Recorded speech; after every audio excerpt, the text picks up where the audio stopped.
fallait que je vous rappelle. Qu'est-ce qui vous arrive? Donc elle vous a pas donné de nouvelles sur la visite de reprise, là. Elle vous a pas répondu, quoi. Bon, il va falloir saisir le juge, hein, pour demander en justice que le juge notifie à l'employeur l'obligation de vous faire passer la visite. Alors moi, mon rôle, c'est d'abord d'identifier les cas en entreprise, puisqu'on a quand même un certain nombre de personnes qui ne connaissent pas le réseau et tout le dispositif, donc c'est les identifier. Une fois que j'ai identifié les personnes et les cas, c'est de les orienter sur le réseau. Ensuite, moi, je pourrais accompagner pour tout ce qui touche au droit social, puisque je suis le juriste du réseau AGFIP aujourd'hui depuis 1 an. Et donc, tout ce qui touche aux problèmes de droit, que ce soit droit du travail, droit de la protection sociale, c'est moi qui le prendrai en charge s'il y a des difficultés. Alors là, on va dans une entreprise vosgienne, une petite entreprise. On va rencontrer Madame Bastien, donc, qui a des gros problèmes de santé. Elle m'a été signalée par des représentants du personnel CFDT. Et puis donc, on l'a accompagnée dans un premier temps. On a fait une situation générale à voir ce qui se passait. Puis on l'a orientée sur la cellule maintien. Et là, ce matin, on va voir comment ça se passe, quelle est l'évolution, quelle est la situation. Et si des solutions sont envisageables à court terme pour la maintenir dans l'entreprise. Mon état physique s'est dégradé depuis à peu près 4 ans. Petit à petit, j'ai du tout renoncé à énormément d'activités physiques et j'arrivais plus à accomplir mon quota de travail aussi et tout. Enfin, il y a eu plein de choses qui ont fait que je me suis dit, je suis malade, j'ai quelque chose qui va pas.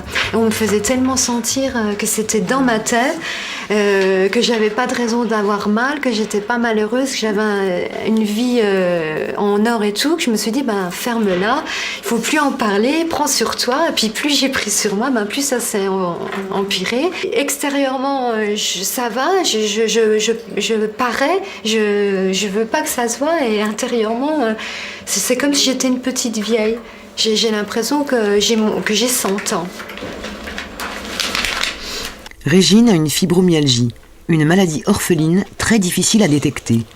Donc il y a une culpabilité qui s'installe, donc vous vous renfermez sur vous-même et puis après c'est atroce. Et puis heureusement que j'ai rencontré Nathalie et Monsieur Fleureau qui m'ont un peu redonné confiance en moi et qui m'ont dit non, on en rencontre des gens comme vous, il faut absolument que vous soyez prise en compte et tout. Et c'est grâce à eux que j'ai commencé à accepter ce que j'avais et aller de l'avant pour essayer de m'en sortir. Donc, oui ? Bonjour. Bonjour. Vous allez bien? Monsieur Fleureau, il a bien compris le problème, il m'a dit où aller, où m'adresser. Il a dédramatisé le processus, quoi, parce que on a toujours peur de passer devant des commissions, on a peur d'aller chez le médecin, on a peur. Moi, le rhumatologue, le premier que j'ai vu, il m'a dit ah mais arrêtez, vous êtes stressé comme moi, j'ai mal au dos quand j'ai fait ma journée de boulot. Voilà ce qu'il m'a répondu.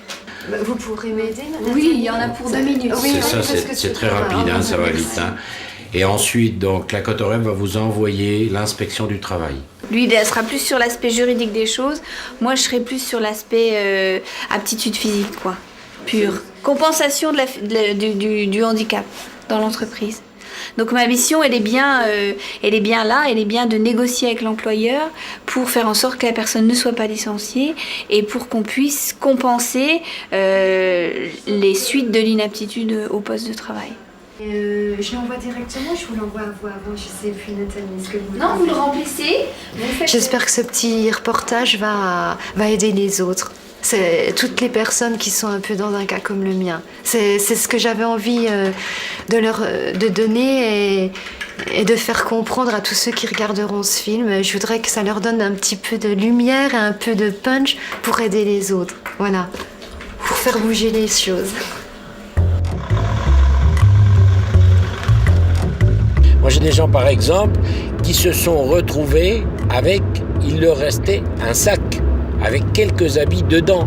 Ils avaient tout perdu parce qu'ils étaient malades. Et ils avaient perdu la maison, la femme, les enfants, le boulot. Il ne leur restait plus rien. c'est le fond du trou. Et là, il faut aller les rechercher. Nous, notre travail, c'est de faire pour qu'ils n'arrivent pas au fond de ce trou, hein, qu'on les récupère avant.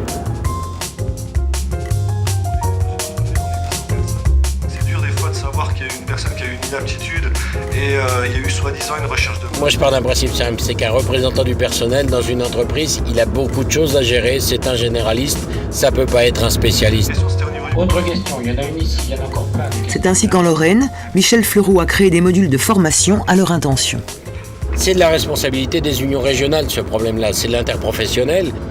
Et donc je pense que c'est eux aujourd'hui qu'il faut sensibiliser au problème parce que ça va être le véritable enjeu des années à venir.